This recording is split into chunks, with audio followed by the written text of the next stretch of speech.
साथीहरू सामाजिक सञ्जाल त तपाईहरुले सुन्नु नै भएको रहेछ। त्यसमा चाहिँ सबभन्दा फेमस र पपुलर रहेको छ फेसबुक। अब चाहिँ आजको यो भिडियोमा म तपाईहरुलाई केही कुरा बताउन गएको छु कि तपाईले चाहिँ फेसबुकमा कस्ता प्रकारको कुराहरू गर्नु हुँदैन। यी गल्तीहरू हामीले फेसबुकमा गर्नु हुँदैन।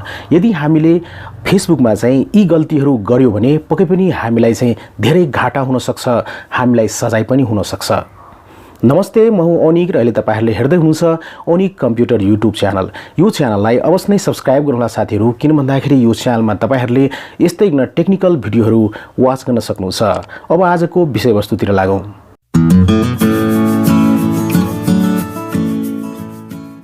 जस्तै कि साथीहरू तपाईसँग पक्कै पनि फेसबुकमा एकाउन्ट होला, किन भन्दाखेरि अहिले त फेसबुक एकदम नै फेमस रहेको छ र हरेक व्यक्तिहरुसँग फेसबुकको एकाउन्ट हुन्छ।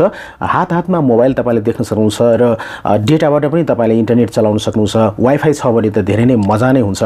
र त्यस्तै नै हामीले चाहिँ आफ्नो मोबाइलमा फेसबुक चलाउँदाखेरि हामीले धेरै कुराहरुमा ध्यान दिनुपर्ने हुन्छ, हामी चाहिँ सतर्क हुनुपर्ने हुन्छ। जस्तै कि हामीले यी गल्तीहरू पक्कै पनि फेसबुकमा गल्ती गर्नु हुँदैन। यदि हामीले यी गल्तीहरू गर्यो भने हामीले धेरै ठूलो सजाय हुन सक्छ, हाम्रो धेरै ठूलो लस हुन सक्छ, घाटा हुन सक्छ।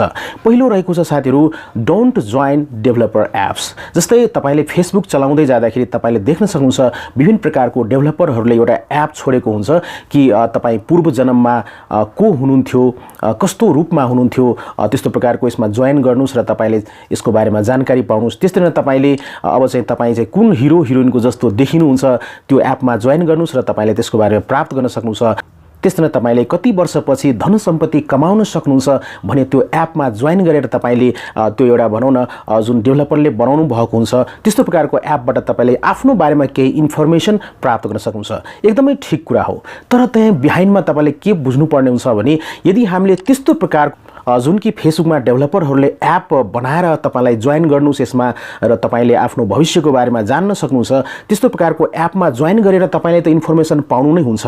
तर यस्तो गर्दाखेरि त्यो डेभलपरले तपाईको फेसबुकको एकाउन्टको सम्पूर्ण डेटाहरू लिकेज गर्न सक्छ, चोरी गर्न सक्छ। इभन तपाईको फेसबुक एकाउन्ट ह्याक पनि हुन सक्छ। फेसबुक एकाउन्टमा रहेका जति पनि इन्फर्मेसनहरू छ, तपाईको भिडियोहरू छ, इमेजेसहरू छ, त्यो लिकेज हुन सक्छ। त्यसकारणले गर्दाखेरि साथीहरू यस्ता प्रकारको डेभलपर एपहरू जुन हुन्छ नि, पूर्व जन्ममा तपाई के हुनुहुन्थ्यो, तपाई बुढो भएपछि कस्तो देखिनुहुन्छ, तपाई कुन हिरोइनको जस्तो, हिरो र हिरोइनको जस्तो देख्नुहुन्छ, लुक मिलिरहेको छ, तपाईको फेस मिलिरहेको छ, त्यस्तो प्रकारको विभिन्न प्रकारको तपाईले देख्न सक्नुहुन्छ। तपाईले कति वर्षपछि घर बनाउन सक्नुहुन्छ। यस्तै प्रकारको विभिन्न प्रकारको डेभलपर एपहरू हुन्छ। त्यो एपलाई पक्कै पनि तपाईले चाहिँ जोइन नगर्नु होला। यदि जोइन गर्नुभयो भने एक न एक दिन गएर तपाईलाई घाटा हुन सक्छ, धेरै ठूलो नोक्सान हुन सक्छ। त्यसमा दोस्रो गल्ती हामीले के गर्नु हुँदैन भन्दाखेरि साथीहरू, जस्तै कि हामीले फेसबुक चलाउँदै जाँदाखेरि हामीले त्यहाँ ग्रुप पनि देख्छौं, पेज पनि देख्छौं हैन। फेसबुकमा ग्रुप पनि हुन्छ, धेरै प्रकारको पेज पनि हुन्छ र पेज र ग्रुपहरुमा तपाईले विभिन्न प्रकारको इमेजेसहरु पोस्ट भएको र भिडियोहरु पोस्ट भएको देख्न सक्नुहुन्छ। कतिजना साथीले के गर्नुहुन्छ भन्दाखेरि जुन फोटो राम्रो लाग्छ अथवा त्यो जेन्ट्सको फोटो होस् अथवा मेल अथवा फिमेलको फोटो होस् हैन, त्यो फोटोलाई कपी गरेर डाउनलोड गरेर आफ्नो प्रोफाइलमा राख्नुहुन्छ, आफ्नो एकाउन्टमा राख्नुहुन्छ। त्यसमा अरूको भिडियो चाहिँ डाउनलोड गरेर आफ्नो प्रोफाइलमा राख्नुहुन्छ। यो गल्ती पनि हामीले गर्नु हुँदैन। यदि जसको इमेज हो, जसको भिडियो हो, त्यो व्यक्तिले यदि रिपोर्ट गर्यो भने, हामीलाई क्लेम गर्यो भने पक्कै पनि हामी चाहिँ समस्यामा फस्न सक्छौं। त्यसैकारणले साथीहरू हामीले अरूको भिडियो र इमेजेसहरु डाउनलोड गरेर कपी गरेर आफ्नो एकाउन्टमा चाहिँ पक्कै पनि पोस्ट गर्नुहुन्न। त्यसैले तेस्रो गल्ती रहेको छ साथीहरू जुन कि हामीले गर्नु हुँदैन, don't use offensive and rough words and languages. जस्तै कि हामीले फेसबुकमा विभिन्न प्रकारको कमेन्टहरू गर्छौं। एकदमै तपाईलाई भिडियो चित्त बुझेको छ भने, तपाईलाई कसैको पोस्ट चित्त बुझेको छ भने तपाईले कमेन्ट गर्न सक्नुहुन्छ आफ्नो इच्छा अनुसारले। तपाईले जे पनि कमेन्ट गर्न सक्नुहुन्छ। तर हामीले कमेन्ट गर्दाखेरि हामीले अफेन्सिभ प्रकारको वर्ड्स, रफ प्रकारको वर्ड्स, त्यस्तो प्रकारको वर्ड हामीले युज गर्नु हुँदैन र हामीले अफेन्सिभ प्रकारको रफ प्रकारको सेन्टेन्सेसहरू, ल्याङ्ग्वेजेसहरू पनि हामीले अभिव्यक्तिहरू दिनुहुन्न। यदि त्यस्तो प्रकारको अभिव्यक्तिहरू हामीले दियो भने बुलिङ टाइपको अभिव्यक्तिहरू, कसैलाई गाली दिने, कसैलाई धम्की दिने, कसैलाई तल देखाउने प्रकारको, कसैलाई गाली गर्ने, त्यस्तो प्रकारको हामीले कमेन्ट लेख्यो भने त्यो कमेन्टलाई रिपोर्ट गरियो भने पक्कै पनि तपाई त्यो कारणले गर्दाखेरि तपाई समस्यामा फस्न सक्नुहुन्छ। तपाईमाथि केस लाग्न सक्छ। तपाई चाहिँ एकदम नै धेरै ठूलो फसादमा र समस्यामा पर्न सक्नुहुन्छ। त्यसैकारणले हामीले आफ्नो बानीलाई चाहिँ एकदम नै सुधार गर्नुपर्ने हुन्छ। ठीक छ, हामीले सामाजिक सञ्जाल चाहिँ चलाउनु पर्छ, सामाजिक सञ्जालमा आफ्नो अभिव्यक्ति दिनुपर्छ, तर अफेन्सिभ र रफ टाइपको बुलिङ प्रकारको चाहिँ हामीले वर्ड्सहरू सेन्टेन्सेसहरू पक्कै पनि लेख्नुहुन्न। र तपाईले देख्न सक्नुहुन्छ साथीहरू कानुन पनि बनिसकेको छ अहिले नेपालमा। यदि तपाईले सामाजिक सञ्जालमा जथाभावी लेख्नुभयो भने, अरूलाई गाली गर्नुभयो भने, धाक धम्की दिनुभयो भने र भनौँ न एकदमै अफेन्सिभ टाइपको तपाईले भाषाहरू र शब्दहरू प्रयोग गर्नुभयो भने, नराम्रो प्रकारको तपाईले शब्दहरू प्रयोग गर्नुभयो भने पक्कै पनि 15 लाख रुपैयाँ जरिवाना लाग्नेछ र त्यस्तै गरिकन 5 वर्षसम्म कैद सजाय हुने प्रावधान रहेको छ। त्यसै कारणले साथीहरू हामीले चाहिँ सामाजिक सञ्जालमा जथाभावी चाहिँ लेख्नु हुँदैन, मन परी चाहिँ गर्नु हुँदैन पक्कै पनि।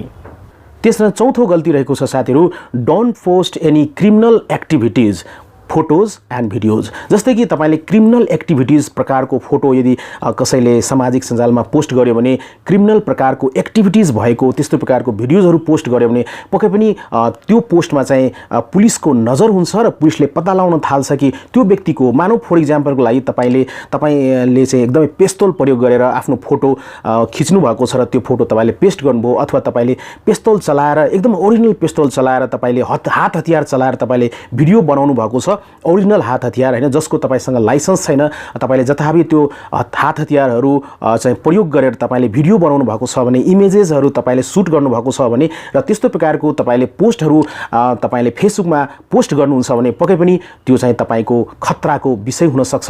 तपाई त्यसमा फस्न सक्नुहुन्छ, तपाई एक दिन जेल पनि जान सक्नुहुन्छ। किन भन्दाखेरि यस्तो प्रकारको जुन क्रिमिनल प्रकारको एक्टिभिटी छ, जस्तै कुनै ठुलो क्रिमिनल संस्था हुन सक्छ, त्यो संस्थासँग तपाई आबद्ध भएको पोस्टहरू गर्नुहुन्छ भने, तपाईले कुनै एउटा नराम्रो गिरोहहरू हुन्छ, संस्थाहरू हुन्छ, गिरोहहरूसँग तपाईँ आबद्ध हुनुहुन्छ भने प्रकारको तपाईले पोस्ट गर्नुभयो भने, त्यस्तो प्रकारको त्यहाँ इन्फर्मेसन, त्यस्तो प्रकारको इन्डिकेसन तपाईले देखाउनु भयो भने पोस्टमा पक्कै पनि त्यो एकदमै खतराको विषय हुन सक्छ। यसमा चाहिँ तपाईँ एकदमै सचेत हुनुपर्छ। यी गल्ती पक्कै पनि हामीले फेसबुकमा गर्नुहुन्न। कुनै पनि क्रिमिनल प्रकारको हात हतियार लिएर हामीले फोटो र त्यसमा भिडियो चाहिँ पक्कै पनि पोस्ट गर्नुहुन्न। अथवा तपाईँ चाहिँ कुनै क्रिमिनल एक्टिभिटिजमा लाग्नु भएको छ, क्रिमिनल गिरोहमा लाग्नु भएको छ, समूहमा लाग्नु भएको छ, त्यस्तो प्रकारको इन्फर्मेसन र त्यस्तो प्रकारको पोस्ट चाहिँ पक्कै पनि गर्नुहुन्न।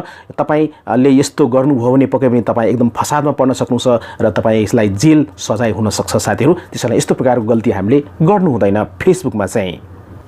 त्यसमा पाँचौं गल्ती रहेको छ साथीहरू, don't create any profile on famous and popular personalities and celebrities. जस्तै कि तपाईले धेरै प्रकारको हिरो हिरोइन देख्न सक्नुहुन्छ नेपालमै अथवा विश्वमा, विभिन्न प्रकारको फेमस र पपुलर प्रकारको तपाईले फेस देख्न सक्नुहुन्छ, पर्सनालिटिज देख्न सक्नुहुन्छ, ग्रेट पर्सन्सहरू देख्न सक्नुहुन्छ। कतिजनाले के गर्नुहुन्छ भने साथीले जुन हिरो हिरोइनको नाममा चाहिँ एउटा प्रोफाइल क्रिएट गर्नुहुन्छ, उहाँको फोटो युज गरेर प्रोफाइलमा फोटो युज गर्नुहुन्छ र विभिन्न प्रकारको उहाँको फोटो राखेर पोस्ट गर्नुहुन्छ र अरूको आँखामा चाहिँ छारो हाल्नुहुन्छ, अरूको आँखामा धुलो हालेर प्रोफाइललाई चाहिँ अगाडि बढाउनुहुन्छ। त्यो चाहिँ धेरै नराम्रो कुरा हो। त्यसैकारणले साथीहरूले हामीले आफ्नो प्रोफाइल मात्रै बनाउनु पर्छ, आफ्नो नामको प्रोफाइल मात्रै बनाउनु पर्छ र हामीले आफ्नो प्रोफाइल बनाएर मात्र अगाडि बढ्नु पर्छ। यदि तपाईले कुनै प्रसिद्ध नेताको, अभिनेताको, अभिनेत्रीको, खेलाडीहरूको, फुटबल खेलाडी, क्रिकेट खेलाडी भनौँ न, यो संसारमा र हाम्रै नेपालमा कुनै प्रसिद्ध र एकदमै पपुलर कुनै फेस हुनुहुन्छ भने, पर्सनालिटी हुनुहुन्छ भने, उहाँको नाममा चाहिँ यदि हामीले प्रोफाइल बनायौँ भने, उहाँको फोटोलाई हामीले युज गर्यो भने पक्कै पनि हामीलाई केस लाग्न सक्छ, त्यो व्यक्तिले केस गर्न सक्छ र हामी धेरै ठुलो फसादमा पर्न सक्छौँ, हामीलाई जेल सजाय हुन सक्छ साथीहरू। त्यसै कारणले गर्दाखेरि फेसबुकमा, सामाजिक सञ्जालमा हामी रहनु राम्रो कुरा हो, सामाजिक सञ्जालमा हामी रहेर आफ्नो समय बिताउनु राम्रो कुरा हो। तर हामीले जुन कुरा मैले यहाँहरूलाई अहिले यो भिडियोमा देखाएको छु, 5वटा जुन मैले बुन्दाहरू भनेको छु, पक्कै पनि यी बुन्दाहरूलाई ध्यानमा राख्नुहोला र सामाजिक सञ्जालमा हामीले काम गर्दाखेरि, पोस्ट गर्दाखेरि एकदमै ध्यान गरेर, ध्यान पुर्याएर हामीले चाहिँ पोस्ट गर्नुपर्ने हुन्छ, नत्र तपाईँ चाहिँ जेलको हावा खान सक्नुहुन्छ साथीहरू। त्यसै कारणले गर्दाखेरि यहाँहरूलाई एउटा साथीको नाताले चाहिँ यहाँहरूलाई एउटा भनौँ न सजेसन टाइपको एउटा भिडियो मैले बनाएको छु। पक्कै पनि यहाँहरूले सायद यो भिडियोलाई मन पराउनु हुन्छ पक्कै पनि, र यो भिडियो यहाँहरूलाई कस्तो लाग्यो पक्कै पनि आफ्नो विचार चाहिँ भिडियोको कमेन्ट बक्समा लेख्नुहोला।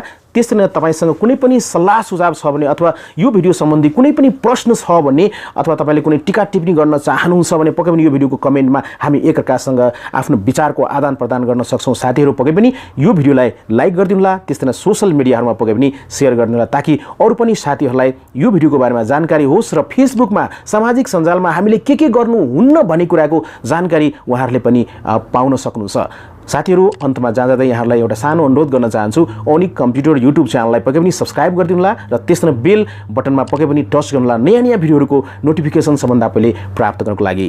यहाँहरूको समय शुभ होस् भन्दै आजको यो भिडियोबाट बिदा लिन चाहन्छु। Take care, good by, Jay Nepal.